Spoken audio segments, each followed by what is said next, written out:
The first time I saw him, I didn't. Not really. I noticed the shift in the restaurant's atmosphere instead. Like someone had turned down the volume dial on the world, the chatter at nearby tables softened. The clinking of silverware grew hesitant. Even the kitchen staff, visible through the serving window, slowed their frantic movements to a cautious choreography. "Table 7, Monica hissed, appearing at my elbow and pressing a leather-bound menu into my damp palm. "Corner booth." I followed her gaze across La Stella's dining room, past the glittering chandeliers that hung too low and the tables draped in crisp white cloths. The corner booth, the best seat in the house, always reserved but rarely occupied, was no longer empty. "That's Dante Russo," she whispered, tugging at the wrinkled hem of her server's uniform. "Don't stare, and for God's sake, don't mess up." My throat constricted. Everyone in East Harbor knew the name Dante Russo, even sheltered girls like me who'd spent the last 4 years caring for a dying father instead of paying attention to city politics, or what lurked beneath them. Whispered conversations in the break room had taught me enough. Dante Russo owned half the waterfront. People who crossed him disappeared. And now he sat in my section, a dark silhouette against cream-colored upholstery. "Why me?" I asked, smoothing my hands over my black apron. "Can't you take him?" Monica snorted. "Manager's orders. Said you're the least likely to make small talk." She gave me a once-over, a flicker of sympathy crossing her features. "Just be invisible, Ellie. The way you usually are. I could do invisible." I'd perfected it over years of tiptoeing around my father's sick room, learning to exist without making a sound. Invisibility had become my armor in a world that moved too fast and demanded too much. With a deep breath, I straightened my spine and approached table 7. 3 men occupied the curved booth. 2 sat on the outside edges, large men with impassive faces and bulky suit jackets that didn't quite hide the unnatural weight beneath their arms. Guards, sentries. Their eyes tracked my approach without emotion, but it was the man in the center who commanded the space. He wasn't looking at me yet, his attention focused on something on the table. A phone, maybe, though I couldn't see past his broad shoulders. Dark hair, neatly trimmed at the sides, but longer on top, fell across his forehead as he bent over whatever held his interest. He wore no tie with his charcoal suit, and the top buttons of his white shirt were undone, revealing a sliver of tanned skin. I stopped at a respectful distance, careful not to cast a shadow over the table. "Good evening, gentlemen. Welcome to La Stella." The guards didn't acknowledge me, but the man in the center looked up, and the air vanished from my lungs. Dante Russo couldn't have been more than 35, with features that belonged on a Renaissance painting. High cheekbones, a strong jaw darkened by 5 o'clock shadow, and lips that curved slightly at one corner, as if he found the world perpetually amusing. But it was his eyes that trapped me. Dark, almost black in the restaurant's dim lighting, intense with an intelligence that seemed to strip away pretense. Those eyes widened fractionally as they met mine, and something flashed in their depths. Surprise? Recognition? I couldn't tell, but it sent a shiver racing down my spine. "Water for the table," he said, his voice low and smooth, with the barest hint of an Italian accent. Not a question. Never a question from men like him. I nodded, acutely aware of my shabby uniform, the cheap synthetic fabric that never quite looked pressed despite my efforts. Next to his obvious wealth, the gold watch that glinted at his wrist probably cost more than a year of my rent. I felt like a shadow, insubstantial and gray. "Would you like to hear our specials?" I managed, proud that my voice remained steady. "No." He hadn't looked away from my face. "Bring a bottle of the 1989 Brunello di Montalcino. And whatever appetizers the chef recommends." I should have written it down, but my hands refused to move. I stood frozen under his scrutiny, feeling as though he was cataloging every detail. The dark circles under my eyes from too many double shifts, the wisps of blonde hair escaping my hastily secured bun, the small scar above my right eyebrow from a childhood fall. "Is that a problem?" he asked when I remained silent too long. "No, sir." I finally broke eye contact, looking down at my notepad. 1989, Brunello di Montalcino and Chef's Choice appetizers. I'll bring those right away. As I turned to leave, his voice stopped me. "Your name?" My pulse jumped. Eleanor, sir. Everyone calls me Ellie. Ellie, he repeated, as if tasting the word. Not tonight. Tonight? You're Eleanor. Heat crawled up my neck and into my cheeks. I nodded once and hurried away, feeling his gaze burning into my back. In the kitchen, I leaned against the cool tile wall, trying to collect myself. This was ridiculous.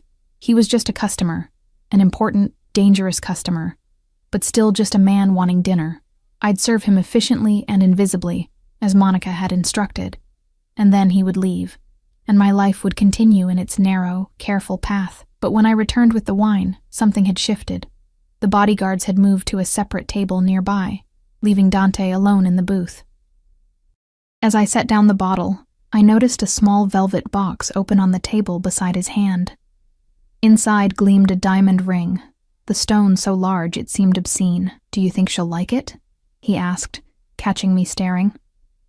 I almost dropped the corkscrew. "I'm sure any woman would, sir." His mouth curved into that half-smile again. "That's not what I asked, Eleanor." I glanced at the ring again, then at his expectant face. Something told me he valued honesty, so I gave it to him. "It's beautiful, but it's also intimidating. Like wearing a building on your finger." I immediately regretted my words, but to my surprise he laughed, a rich, genuine sound that transformed his severe features. Several heads turned in our direction, shocked by the sound. "Intimidating," he repeated, closing the box with a snap and slipping it into his pocket. Perhaps that's appropriate. As I poured his wine with hands that weren't quite steady, he watched me with that same unsettling intensity. "You're new here." 6 months, I corrected softly. "And before that?" I shouldn't answer. Personal questions from customers, especially customers like him, were dangerous territory, but something in his tone made it impossible to deflect. "I took care of my father. He was sick for a long time." I set the bottle down. "He died in January." Dante nodded, as if confirming something he already knew. "And now you're alone." It wasn't a question, but I answered anyway. "Yes." "That's a dangerous state for a woman in this city." Before I could respond, the kitchen doors swung open, and Marco, one of the other servers, emerged with a tray of appetizers. He faltered when he saw me standing at Dante's table, confusion crossing his features. He'd been scheduled for the night off. What was he doing here? "I've got this," he said, moving toward us with an eager smile. Something about his appearance set off alarm bells in my mind. Marco never smiled like that, all teeth and no warmth. And he'd changed his usual cologne for something stronger, more chemical. His movements seemed too precise, his eyes too focused on Dante rather than the tray he carried. In that moment, everything slowed down. I saw Marco's hand dip into his jacket pocket. I saw the slight bulge there, unnatural and angular. I saw his eyes, cold and determined in a way I'd never noticed before. Without thinking, I leaned close to Dante, my lips nearly brushing his ear. "Keep still," I whispered, my voice barely audible over the restaurant's ambient noise. My hand found his under the table, squeezing hard in warning. Dante went rigid beside me, but he didn't move, didn't turn to look at Marco's approach. Instead, his fingers interlaced with mine in a grip so tight it was almost painful. "Sir," Marco said, stopping at our table. "Compliments of the chef." His right hand remained inside his jacket. I knocked my water glass over, sending ice and liquid cascading into Dante's lap. He jerked back instinctively as I fumbled with my napkin. "I'm so sorry," I gasped, loud enough to draw attention. "Let me help you with that." The commotion was enough. Dante's bodyguards materialized beside us, one of them casually gripping Marco's wrist and pulling it from his pocket. Something metallic clattered to the floor. A syringe, I realized with horror. Not a gun, but perhaps something deadlier. What happened next blurred into chaos. Marco was dragged away through a side door, his face drained of color. Dante stood, seemingly unconcerned about his wet pants, and placed a hand on the small of my back. "We're leaving," he said, his voice calm but brooking no argument. "You're coming with me." "What?" "No, I can't. I have a shift," I stammered, panic rising in my chest. His expression softened fractionally. Eleanor, the man who just tried to kill me saw your face. He heard you warn me.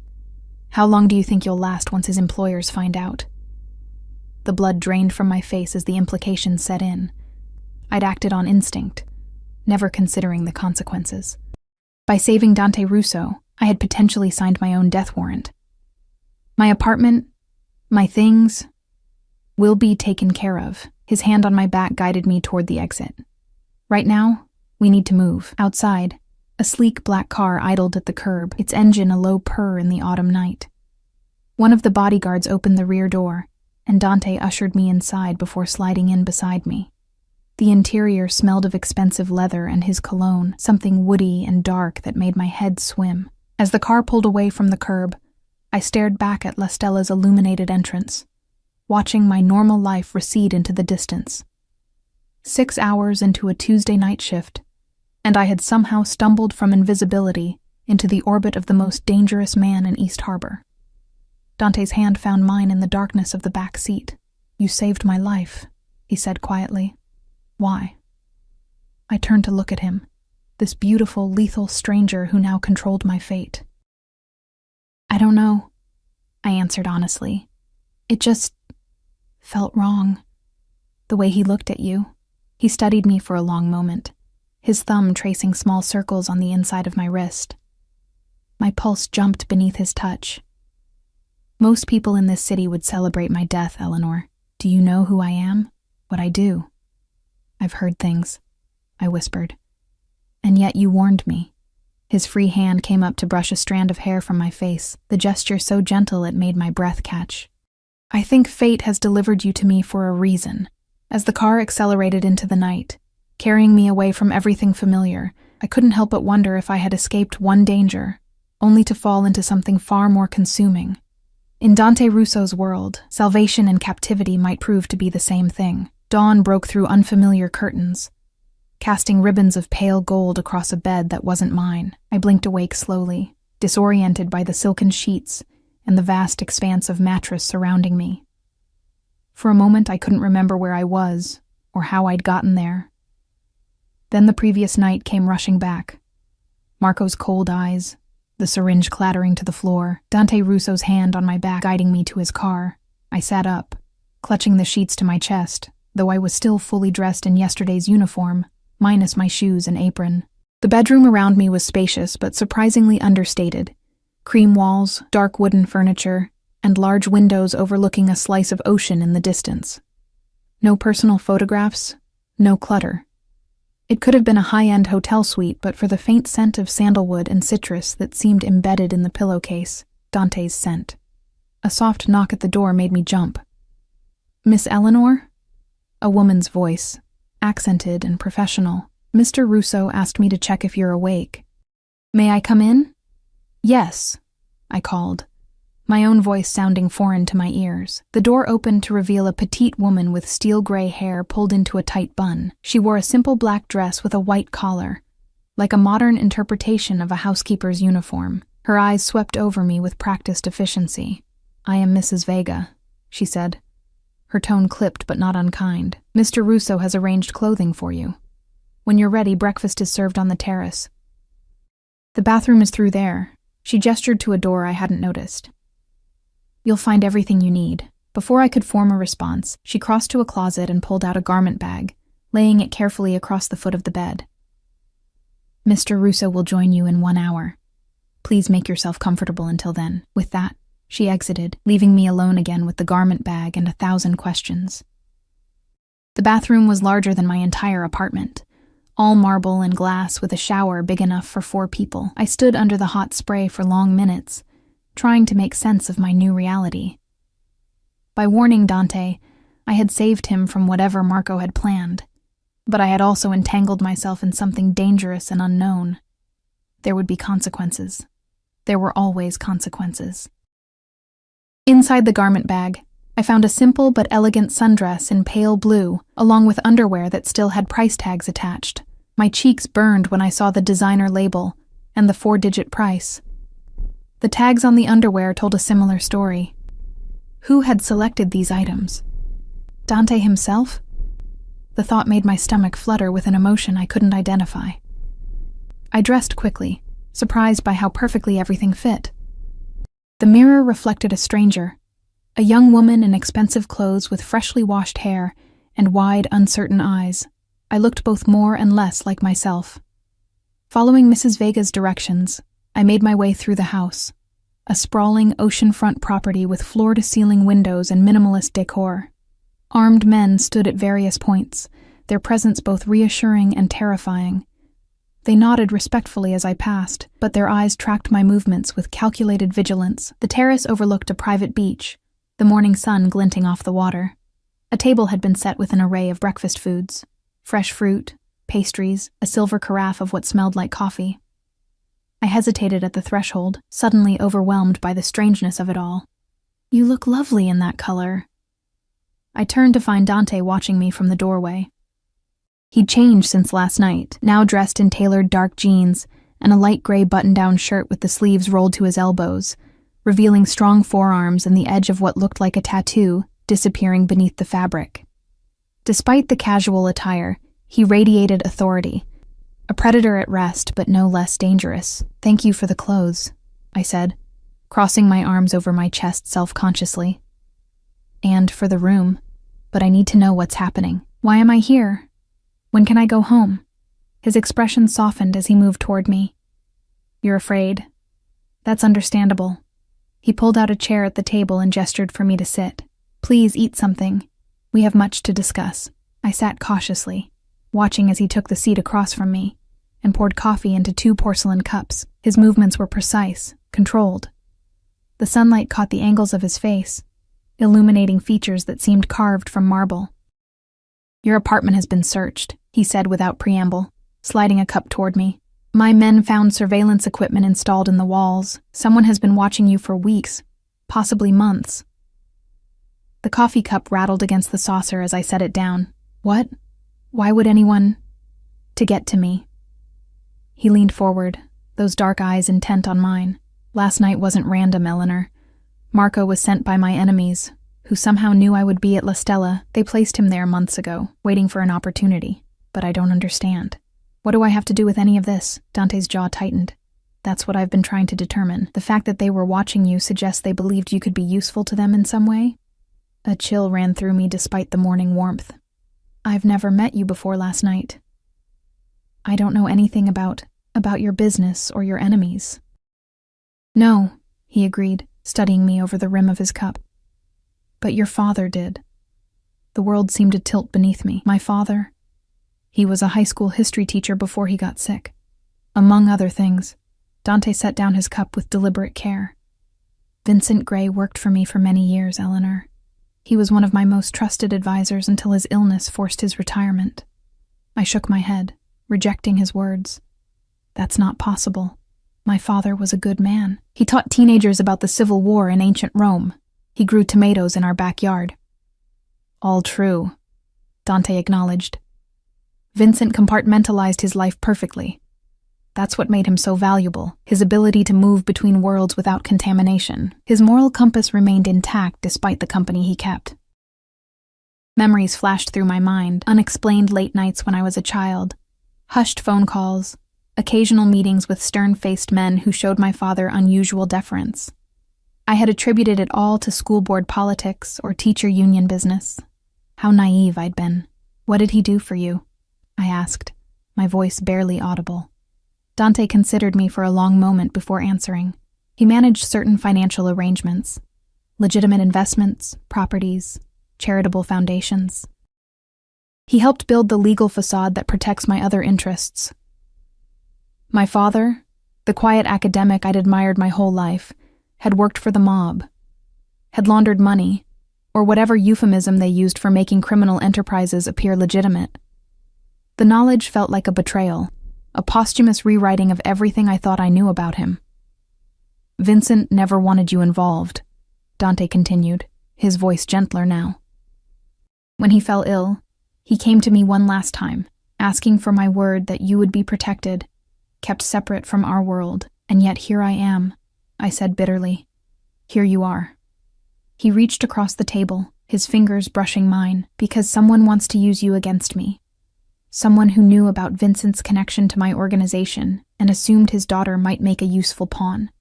I pulled my hand away. I'm not a pawn. A ghost of a smile touched his lips. No. A pawn wouldn't have noticed what you noticed last night. A pawn wouldn't have acted so decisively, warning a dangerous stranger about a threat. You're something else entirely, Eleanor. The intensity in his gaze made me look away, out toward the ocean where waves crashed against the private shoreline. I want to go home. That's not possible right now. It isn't safe. So I'm a prisoner? You're under my protection. He stood abruptly, pacing to the terrace railing. Until I eliminate the threat, you'll remain here where I can ensure your safety. And how long will that take? I asked, anxiety crawling up my throat. He turned back to me, sunlight haloing his dark hair. That depends on how quickly we can identify who's behind this. I have people working on it, tracking Marco's communications, investigating who placed him at La Stella. A thought occurred to me then, something so obvious I was ashamed it had taken me this long to ask. The ring. Last night, you had an engagement ring. You're getting married? Something dangerous flashed across his features before his expression smoothed again. That's complicated. Complicated how? Either you're engaged or you're not.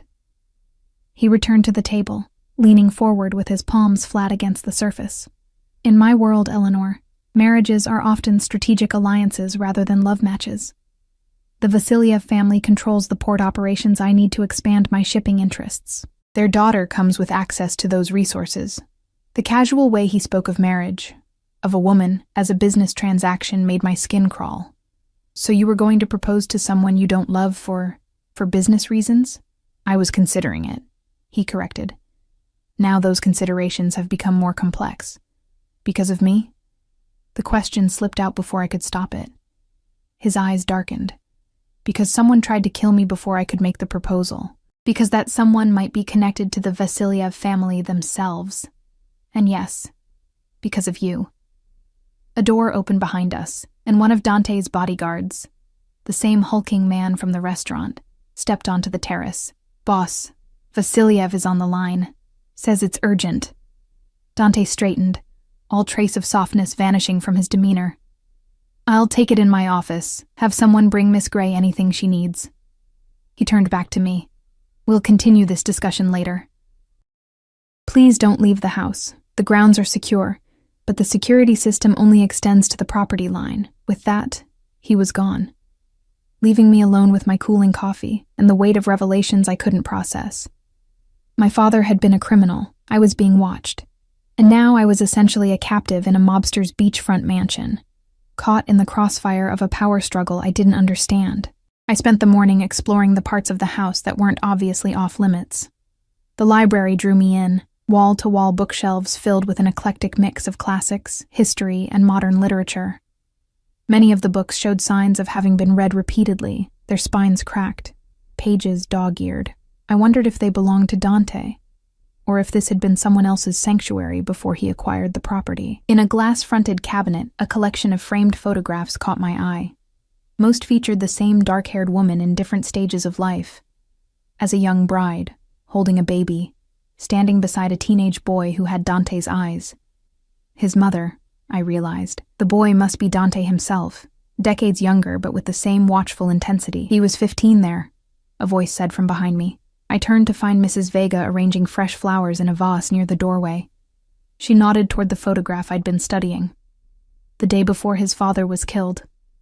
After that, there were no more family pictures. How did his father die? I asked, though I suspected I already knew the answer. Rivals, she said simply. Mr. Russo was forced to take over the family business very young. It shaped him in ways both good and bad. There was something in her tone, a mixture of pride and sadness, that made me wonder about her relationship to the Russo family. You've known him a long time. I raised him after his mother fell into depression.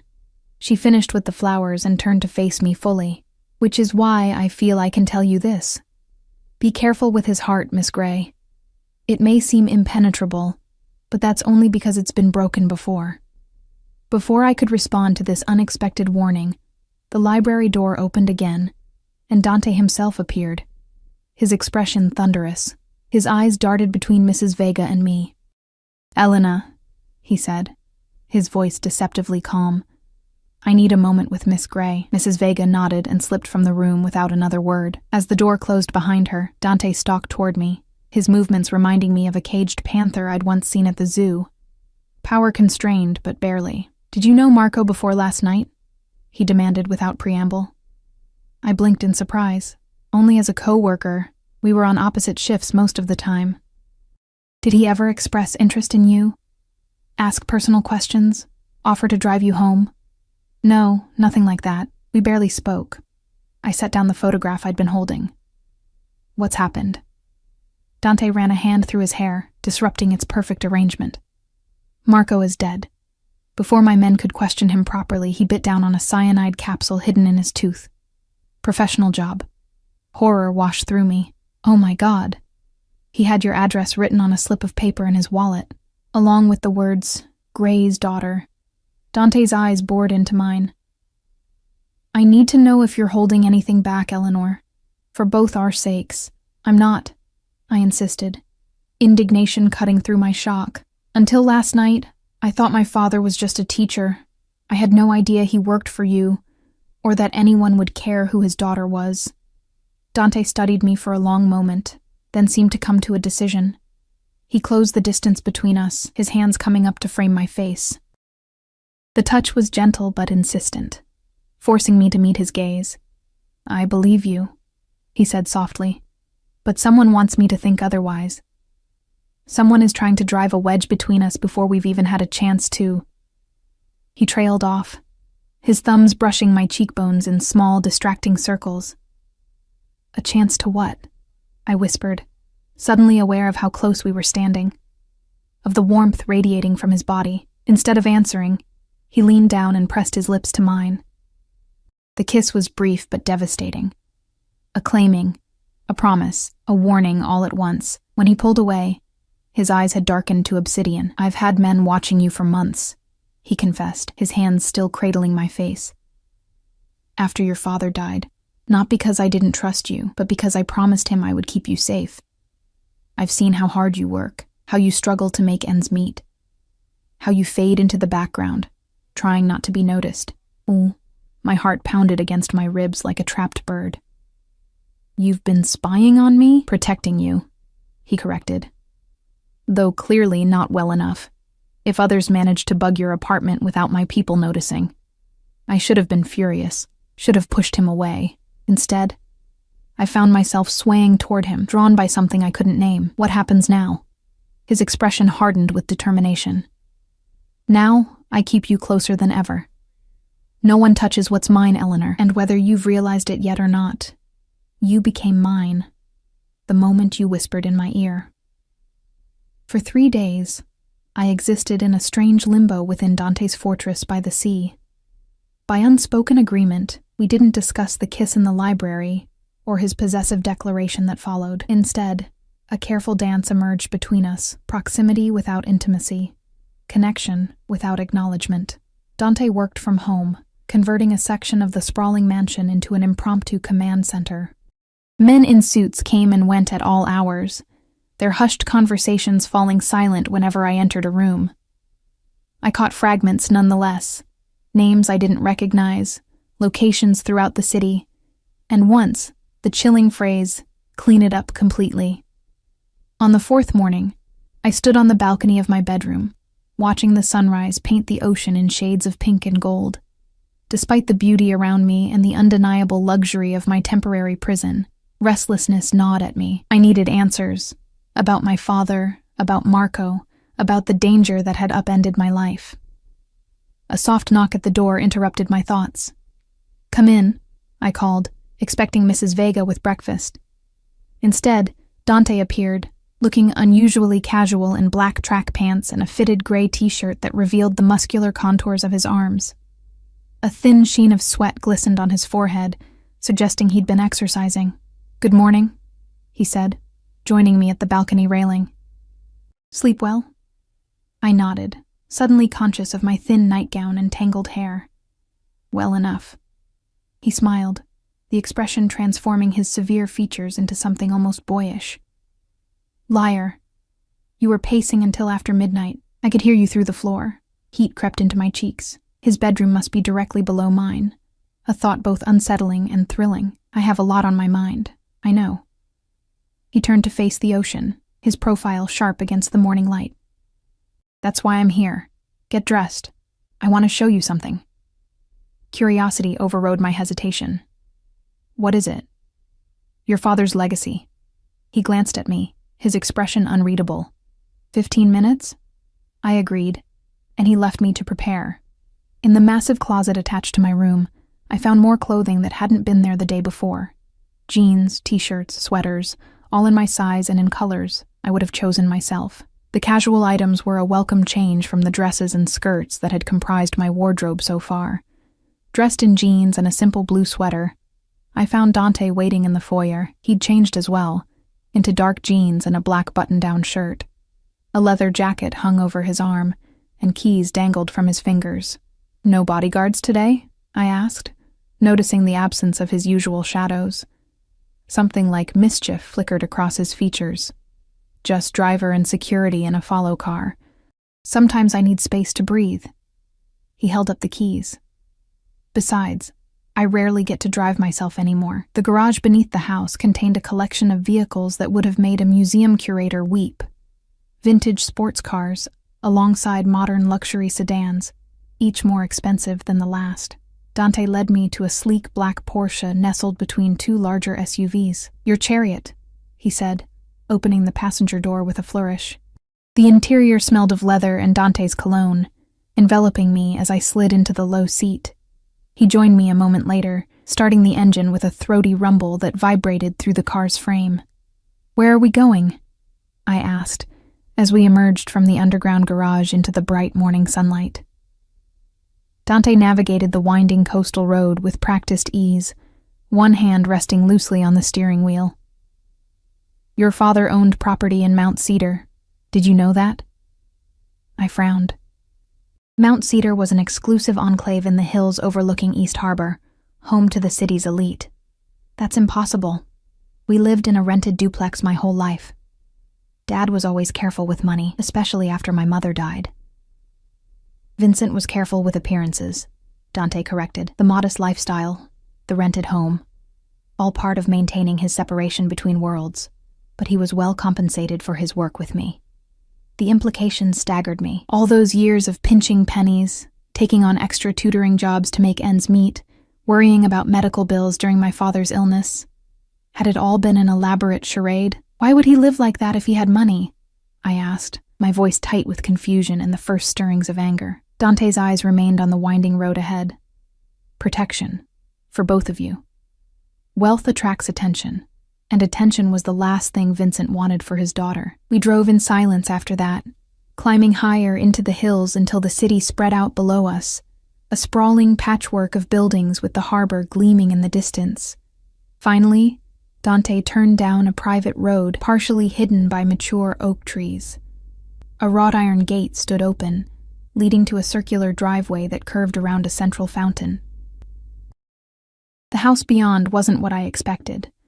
No ostentatious mansion, but a tasteful Mediterranean-style villa.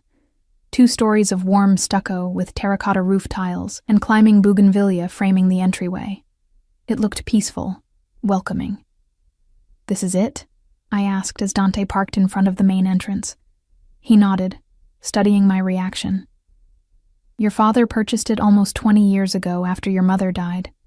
He never lived here, but he maintained it. Said it would be yours when the time was right. A lump formed in my throat. I don't understand any of this. I know. His hand found mine across the console, squeezing gently. That's why we're here. You need to see who your father really was. All of him. Not just the parts he showed you. Inside, the villa was filled with light from tall windows and glass doors that opened onto terraced gardens.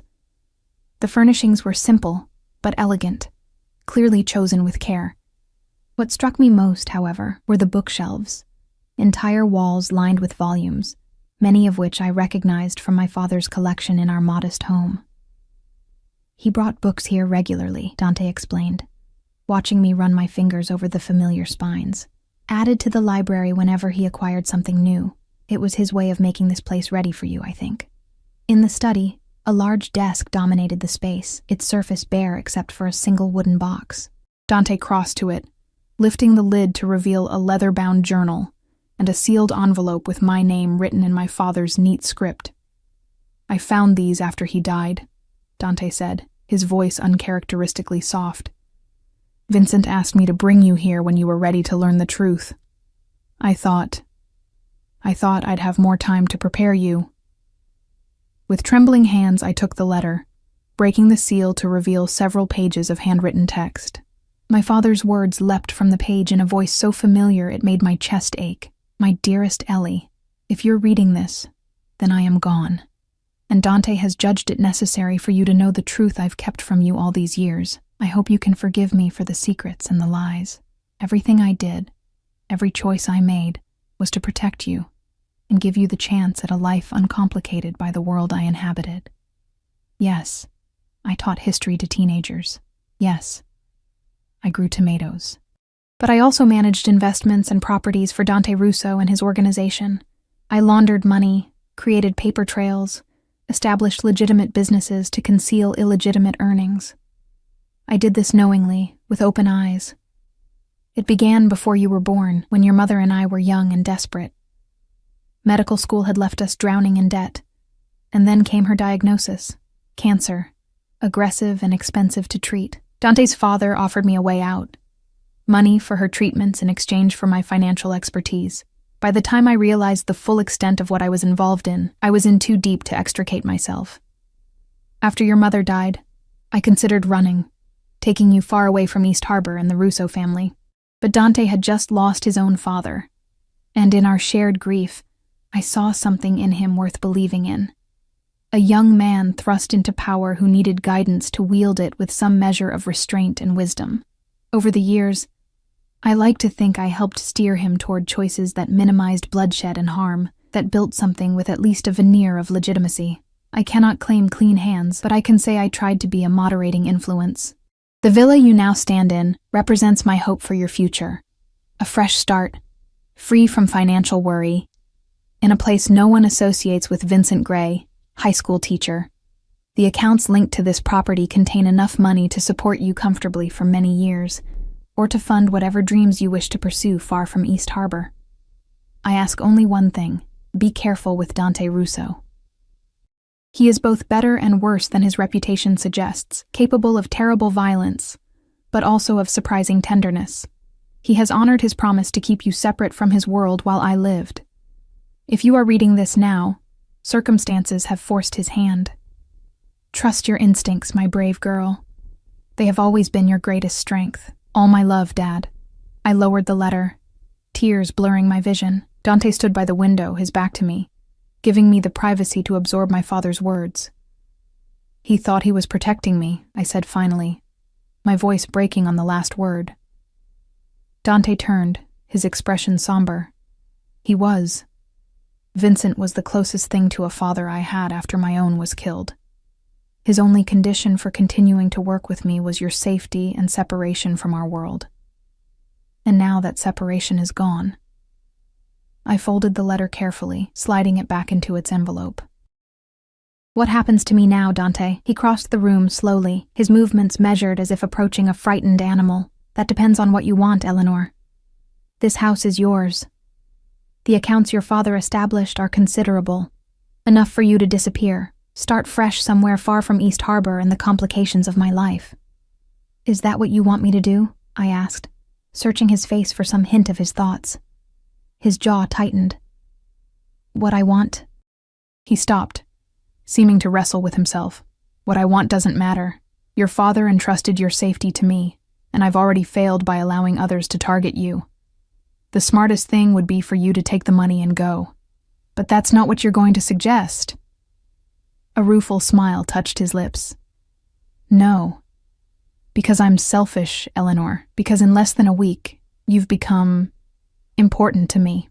The admission hung between us, weighted with unspoken implications. I thought of Mrs. Vega's warning about his heart, of my father's letter describing him as capable of both violence and tenderness. The Vasilyev family, I said. The engagement. Is that still happening? Something dangerous flashed in his eyes. No. That arrangement is no longer viable. Marco's attempt on my life came hours before a scheduled meeting with Viktor Vasilyev. The timing wasn't coincidental. So they tried to kill you? Or make it appear that way to provoke a war between our organizations? Dante moved closer, until I could feel the heat radiating from his body. Either way, the result is the same. The alliance is dead, and tensions are escalating. East Harbor is about to become very dangerous. I thought of my small apartment, my job at La Stella, the quiet life I'd built for myself. All of it seemed like it belonged to someone else now. A simpler version of Eleanor Gray, who hadn't yet learned about her father's double life or kissed a mafia boss in his library. I should go, I said, though the words felt hollow. Take the money. Start over somewhere else. Yes, Dante agreed. Even as his hand came up to cut my cheek, you should. But neither of us moved. His thumb traced the curve of my lower lip, and I leaned into his touch like a flower seeking sunlight. Tell me to let you go, he murmured, his voice rough with restraint. Tell me to put you on a plane to anywhere but here, and I will. The answer that rose to my lips surprised even me. No. His eyes darkened. Eleanor, I'm tired of being protected from the truth, I interrupted. Tired of others deciding what I should know, where I should be, who I should be. My father did it for years, and now you're trying to do the same. Dante's expression changed, a flicker of admiration breaking through his careful control. And what truth do you want, Eleanor? That I've killed men who threatened my business? That I've built my fortune on activities your father helped conceal? That I want you in ways that would terrify you if you understood them fully? His bluntness should have repelled me. Instead, it drew me closer, like a moth to a dangerous flame. I want all of it, I said, my voice steadier than I felt. No more secrets, no more protection. If I'm going to make a real choice, I need to know what I'm choosing. For a long moment, he simply looked at me, as if seeing me for the first time. Then he took my hand and led me through the villa to a secluded terrace overlooking the gardens below. Mountains rose in the distance, their peaks hazy in the morning light. We sat at a stone table, and Dante removed his jacket, draping it over the back of his chair with deliberate care. When he spoke again, his voice had taken on a detached quality, as if reciting facts from a textbook. The Russo family has controlled various aspects of East Harbor's underworld for 3 generations. My grandfather started with protection rackets and gambling. My father expanded into drug trafficking and weapons. When I took over at 15, we were at war with 3 rival families. He paused, his fingers drumming a restless rhythm on the table. I was angry, reckless. In my first year, I doubled our territory, but lost 17 men, including 2 cousins. Vincent, your father, was the one who suggested a different approach. Legitimacy, he called it. A way to launder not just our money, but our reputation. So you became a businessman, I said, remembering the newspapers that occasionally featured Dante's name in connection with real estate developments or charity galas. A ghost of a smile touched his lips. I became many things: a property developer, a shipping magnate, a silent partner in dozens of legitimate enterprises across the city. But underneath it all, he spread his hands, the gesture encompassing everything he couldn't put into words. You're still a criminal, I finished for him. Yes. No denial, no justification, just simple acknowledgement. The legitimate businesses thrive, but they're built on a foundation of other activities: gambling, protection, smuggling, selective enforcement of my will. I've minimized the violence, eliminated our involvement in prostitution and human trafficking, but I won't pretend my hands are clean. I thought of my father's letter, his claim to have been a moderating influence. Perhaps it was true. This version of Dante Russo seemed calculated, controlled. A far cry from the impulsive teenager who'd waged bloody war after his father's death. And the Vasilyev family? I asked. Where do they fit into this picture? Dante's expression darkened. Viktor Vasilyev controls the Port Authority through a network of corrupted officials. For years, we've maintained an uneasy truce. He allows my shipments through in exchange for a percentage and non-interference in his other operations. His daughter, Natalia, was to be the seal on a more permanent arrangement. An arranged marriage, I said, unable to keep the distaste from my voice. A business transaction, he corrected. Natalia understood the terms. She's her father's daughter in every sense, ambitious, calculating, willing to do whatever necessary to secure her family's position. Jealousy, unexpected and unwelcome, coiled in my stomach at the thought of this unknown woman who had nearly been Dante's fiancée. Do you care for her? The question seemed to surprise him. I respect her intelligence and ambition. In another life, we might have made an effective partnership. He leaned forward, his gaze intense. But there was never any question of feelings between us, Eleanor. In my world, marriage has little to do with love. Then what does it have to do with? I asked, genuinely curious. Power? Security? Continuation of bloodlines? His mouth quirked in a humorless smile. All the medieval concerns of feudal lords, dressed in modern clothing. I looked out at the peaceful garden, trying to reconcile this frank discussion of criminal empires and arranged marriages with the man sitting across from me, the man who had kissed me with such restrained passion, who had offered me an escape from his world even as everything in his posture suggested he wanted me to stay. And now? I asked, returning my gaze to him. What happens now that the Vasiliev alliance has collapsed? Dante's expression became grim. War, most likely. If Victor was behind the attempt on my life, or even if he just believes I suspect him of it, he'll move to protect his interests. Territory will be contested. People will die. People like me? The question slipped out before I could consider its implications. He reached across the table, his hand covering mine. No, never you. I would burn East Harbor to the ground before I let harm come to you, Eleanor. The fervor in his voice should have frightened me. Instead, it sent a thrill of something like power through my veins. This dangerous man, who controlled an empire built on violence and fear, looked at me as if I were something precious. Because of my father? I asked, needing to understand. Because you promised him you'd protect me? Dante's thumb traced slow circles on the inside of my wrist, his eyes never leaving mine. At first, yes. But now? He hesitated, seeming to search for words that eluded him. Now it's something else entirely. Before I could press him on what he meant, his phone vibrated on the table between us. He glanced at the screen, his expression hardening instantly.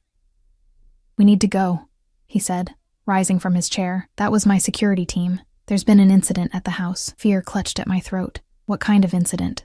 A warning. He held out his hand to me. I'll explain in the car. We're exposed here.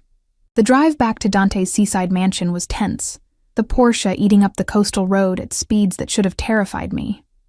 Dante drove with machine-like precision, one hand on the wheel, the other holding his phone to his ear as he barked orders to whoever was on the other end. I caught fragments. Full lockdown.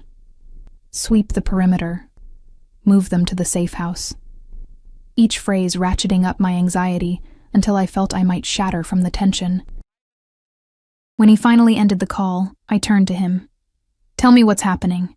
Someone left a package at the front gate, he said, his voice controlled but with an undercurrent of rage.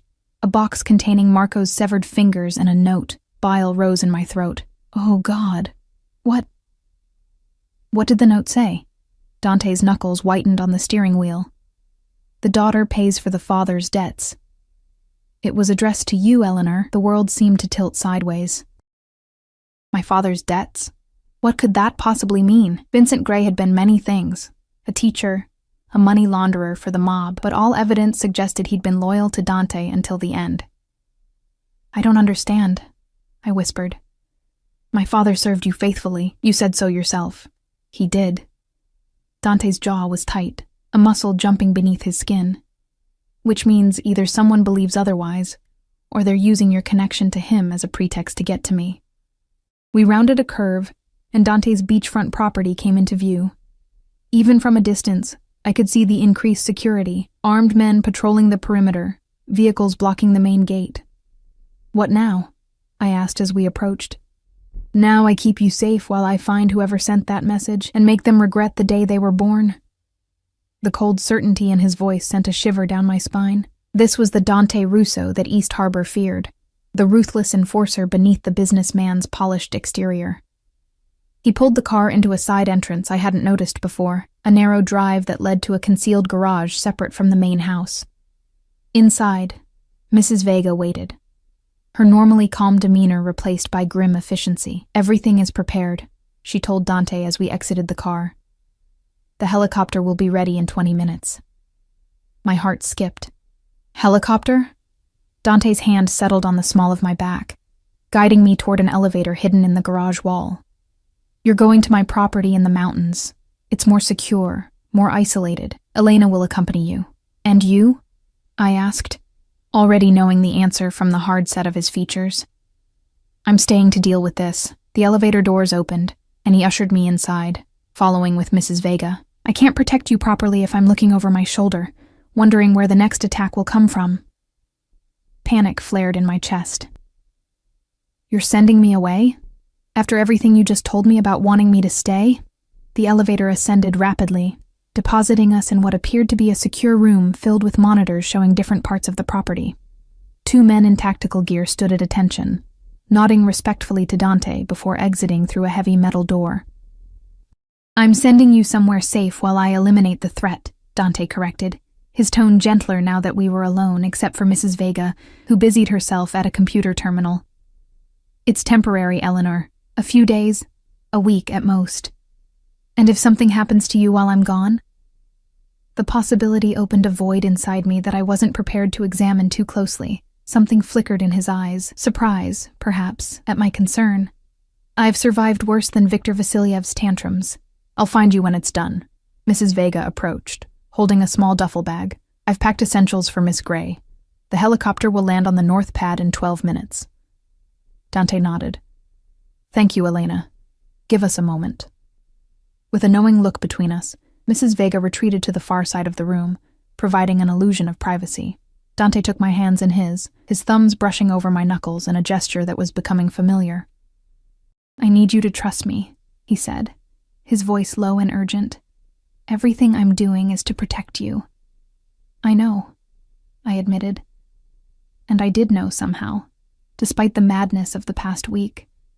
Despite all the reasons I should run far and fast from this man, and the danger that surrounded him. "But I'm afraid for you." A smile touched his lips, transforming his face. "Are you worried about me, Eleanor Gray?" "Someone has to be," I countered. "You're about to start a mob war, not start." His expression sobered. "Finish, decisively and permanently." He released one of my hands to reach into his pocket, withdrawing a small object that he pressed into my palm. "Take this. Keep it with you at all times."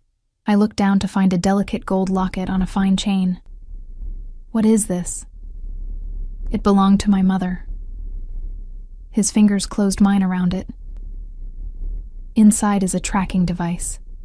If you're in danger, if you need me for any reason, press the clasp 3 times quickly. I'll come for you, no matter where you are." The gift stunned me, not just the value of it, but the meaning behind it. Dante Russo, who ruled his empire with calculated control, was giving me direct access to him, a way to summon him at will. "Dante, I can't. Please." The words seemed to cost him something, this man unaccustomed to asking, rather than commanding. "Wear it for me." How could I refuse? I nodded, and he took the locket from my hand, moving behind me to fasten it around my neck. His fingers brushed against my skin, sending electricity racing down my spine. When he turned me to face him again, his expression had changed, something fierce and possessive darkening his features. Without warning, he pulled me against him, one hand tangling in my hair as his mouth found mine. Unlike our first kiss, there was nothing restrained about this one. Dante kissed me as if memorizing me, as if I might disappear if he didn't hold on tight enough. His lips moved against mine with a hunger that ignited something primal within me. I responded with equal fervor, my hands gripping the front of his shirt as if it were an anchor in a storm. When we finally broke apart, both breathing hard, his forehead rested against mine. "Come back to me," I whispered, surprising myself with the rawness in my voice. His eyes, dark and intense, locked on mine. Always. The helicopter ride was a blur of anxiety and conflicting emotions. Mrs.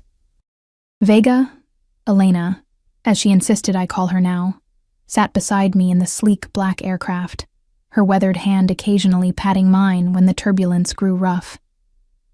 Below us, East Harbor receded, its sprawling streets and glittering harbor giving way to dense forest and rugged mountains. The property, when we arrived, was nothing like I had imagined. No mansion perched on a mountainside, but rather a collection of modern cabins, nestled among towering pines, nearly invisible from the air. The helicopter landed in a small clearing, and Elena led me to the largest structure, a glass and cedar building that seemed to grow organically from the forest floor. This was Mr. Russo's mother's retreat, she explained, as we entered a spacious living area dominated by a stone fireplace and floor-to-ceiling windows. He rebuilt it after her death, but rarely comes here himself. Too many memories, I think. I moved to one of the windows, gazing out at the wilderness that surrounded us. We were miles from anywhere, from anyone. Safe, perhaps, but also isolated from whatever was happening back in East Harbor, from Dante. "Will you tell me about her?" I asked, turning back to Elena. Dante's mother? A sad smile crossed the older woman's face. Sophia was a force of nature, brilliant, beautiful, with a will of iron beneath her gentle exterior. She was never meant for the life she found herself in, but she adapted for love. Elena moved to start a fire in the massive hearth. When Antonio, Dante's father, was killed, something in her broke. She retreated here, leaving Dante to manage both the family business and his own grief. "That's why he had to grow up so quickly," I murmured, fingering the locket around my neck. Dante's mother's locket, now entrusted to me. "Yes." Elena straightened, dusting her hands on her skirt. "I did what I could for him, but a boy needs his mother." By the time Sophia realized what her absence had cost him, it was too late. The boy was gone, replaced by a man who had built walls around his heart that even she couldn't breach. I thought of Dante as I'd last seen him, fierce, protective, his eyes blazing with emotions he couldn't or wouldn't name. "Those walls are still there, yes." Elena's gaze was knowing, "but perhaps not for you." The days passed in a strange, suspended state. The cabin was comfortable, luxuriously appointed with everything we might need. Elena proved to be an excellent cook, preparing elaborate Italian meals that she claimed were Dante's childhood favorites. We took walks in the surrounding forest, careful never to stray too far from the property's perimeter, which was monitored by security systems and occasional patrols by Dante's men. Communication with the outside world was limited to a secure satellite phone that Elena used each evening to receive updates. She never shared the details with me, responding to my anxious questions with reassurances that Mr. Russo is handling the situation or everything is proceeding according to plan. On the 6th night, I sat on the deck outside my bedroom, wrapped in a blanket against the mountain chill. Stars blanketed the sky above, more than I'd ever seen in the light-polluted city. The locket felt warm against my skin, a constant reminder of the man who had turned my world upside down in the span of a week. Was he safe? Was he hurt? Was he killing people in the name of protecting me? The questions circled endlessly, keeping sleep at bay. A twig snapped in the darkness beyond the deck, and I froze. The security perimeter should prevent anyone from approaching undetected. But still, my heart hammered against my ribs. I reached for the locket, ready to press the clasp 3 times as instructed. "Don't be afraid," a familiar voice called softly from the shadows. "It's me." Dante emerged from the tree line, a dark figure moving with predatory grace despite obvious exhaustion. He climbed the stairs to the deck, and the security lights illuminated him fully, revealing a cut above his eyebrow and bruising along his jaw. I was on my feet instantly, the blanket falling forgotten to the deck. "You're hurt." A tired smile curved his lips. "You should see the other guy." Before I could respond, he had crossed the distance between us and pulled me into his arms, burying his face in my hair. I felt him inhale deeply, as if my scent were oxygen after too long underwater. His body was solid and warm against mine, real and alive and here. Is it over? I asked, my voice muffled against his chest. His arms tightened around me. Yes, it's over. Later, sitting before the fire in the main cabin, Dante told me what had happened in East Harbor during my absence. Elena had tactfully retired to her own quarters, leaving us alone with a bottle of wine and the crackle of burning logs. Victor Vasiliev was behind Marco's attempt at La Stella, Dante said, his voice flat as he recounted the events. But not in the way I initially thought. It wasn't an assassination attempt. It was a test. A test? I curled my legs beneath me on the couch, watching his profile in the firelight. The syringe contained a compound that would have incapacitated me, not killed me. I would have been taken somewhere, questioned. His jaw tightened. Victor wanted to know what your father told me before he died. A chill ran through me. Told you about what? Dante took a swallow of wine before answering. 5 years ago, your father discovered something while reviewing our shipping manifests. Discrepancies that suggested someone within my organization was working with the Vasilievs to smuggle goods through our supply chain without my knowledge or approval. And my father reported this to you? He did. We identified the traitor, one of my cousins as it turned out. The man was dealt with, but not before he had given Victor access to certain sensitive information, bank accounts, safe house locations, names of politicians in my pocket. I struggled to reconcile this world of betrayal and violence with the quiet man who had raised me. So Victor thought my father knew something else? Something he might have told you before he died? Dante nodded, his expression grim. Your father kept meticulous records. Victor believed he had evidence of the Vasiliev family's involvement in human trafficking, specifically, young women brought in through the port and distributed to wealthy clients across the country. Horror washed through me. Did he? Have evidence, I mean? If he did, he never shared it with me. Dante set down his wine glass and turned to face me fully. But Victor couldn't be certain of that. When your father fell ill, Victor had his apartment watched, hoping to recover any evidence before it reached me. After Vincent died, that surveillance extended to you. They thought my father might have left me information without my knowing it. The pieces began falling into place. The bugs in my apartment, Marco's infiltration at La Stella, the warning about my father's debts, the note with Marco's fingers. That was from Victor? Dante's expression darkened. Yes. A threat and a demand. He wanted whatever information your father might have left behind, and he was willing to use you to get it. But there's nothing, I protested. The only thing my father left me was the villa, and the letter explaining his connection to you. I know that now. Dante reached for my hand, his thumb tracing familiar patterns on my skin. But Victor was convinced otherwise. He believed your father had hidden evidence of his crimes somewhere only his daughter might find it. A thought occurred to me then, something so obvious I was amazed I hadn't considered it earlier. The journal, I said suddenly. In the wooden box at the villa. I never opened it. Dante went still. What journal? There was a leather journal with my letter. I was so overwhelmed by everything else, I didn't even think to look at it. Without another word, Dante rose and retrieved a satellite phone from his jacket pocket. He made a brief call, instructing someone to retrieve the box from my father's villa and bring it to the mountain retreat immediately. If your father did leave evidence, he said after ending the call, it changes everything.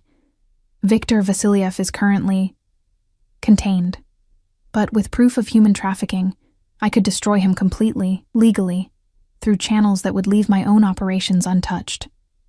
The casual way he discussed ruining a man's life, deservedly perhaps, if the trafficking allegations were true, reminded me of who and what Dante Russo really was. For days I had romanticized him, focusing on his protection, his intensity, the connection growing between us. But he remained a man who operated outside the law, who used violence as a tool, who spoke of containing rivals as if they were volatile chemicals rather than human beings. What does contained mean? I asked quietly. Dante's eyes met mine, unflinching. It means Victor Vasiliev is being held in a secure location until I determine his fate. His daughter has fled the country. Their organization is in disarray, their assets frozen or seized. You didn't kill him. Not yet. His honesty was brutal, but somehow reassuring. He wouldn't lie to me, even when the truth was ugly. That depends on what we find in your father's journal, and on what you can live with, Eleanor. The last part caught me by surprise. What I can live with? What does that mean? Dante moved closer on the couch, his eyes never leaving mine. It means I find myself considering your conscience in my decisions. It means I want you in my life, not as someone to protect from a distance, but as someone beside me. It means I'm offering you a choice. My heart pounded against my ribs. What choice? Stay with me, he said simply. Be with me, knowing exactly who and what I am. Or take your inheritance, your father's villa, and build a life far away from East Harbor and the complications of my world. The journal arrived by courier the following morning. A leather-bound volume filled with my father's neat handwriting, detailing dates, locations, and names connected to the Vasiliev family's trafficking operation. With it was a USB drive containing photographs, financial records, and enough evidence to bring down not just Victor, but several high-ranking politicians and businessmen who had used his services.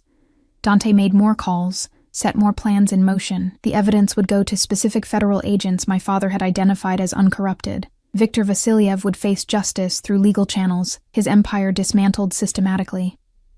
Your father was more cunning than I gave him credit for, Dante said, as we stood on the cabin's deck, watching the courier's helicopter disappear into the distance. He built this case for years, waiting for the right moment. He was a history teacher, I said, a sad smile touching my lips. He always said the most effective revolutions are the ones that appear to come from within the system. Dante's arm slipped around my waist, pulling me against his side. And now I need your answer, Eleanor. Stay or go, with me or without me. I turned in his arms to face him, studying the face that had become so dear to me in such a short time. The sharp angles softened now by something that looked suspiciously like vulnerability. Dante Russo, feared Mafia boss, waiting for my decision as if his life depended on it. I should go, I said honestly. Any sane person would take the money and run as far from East Harbor as possible. His expression didn't change, but I felt the slight tensing of his body. And yet, I reached up to touch the locket around my neck, his mother's locket, his trust, his heart, and yet I find I can't imagine a life where I don't hear you say my name like it's something precious, where I don't feel your hands on my skin, where I don't get to discover all the parts of you that the world never sees. Hope dawned in his eyes, cautious but unmistakable. You'll stay? I'll stay, I confirmed, rising on tiptoes to brush my lips against his. Not because you need me, or because I need your protection, but because whatever this is between us, this impossible, unexpected thing, I want to see where it leads. His smile was like sunrise after the longest night. I should warn you, he murmured against my lips. I'm possessive, demanding, and unaccustomed to compromise. I laughed softly. And I'm stubborn, independent, and no longer interested in being invisible. Good. His arms tightened around me, lifting me until my feet left the ground. Because I want everyone to see exactly who stands beside me. Eleanor Gray, the waitress who saved a monster and decided to keep him. Against all odds, against all reason, I had found my place, not in the quiet, careful life I had built, but in the arms of a dangerous man who looked at me as if I were his salvation. Whatever came next, whatever challenges we would face them together. Keep still, I had whispered to him that first night. A warning meant to save his life. Now, held safely in his embrace, with the mountains surrounding us and the future unfolding before us, I finally understood.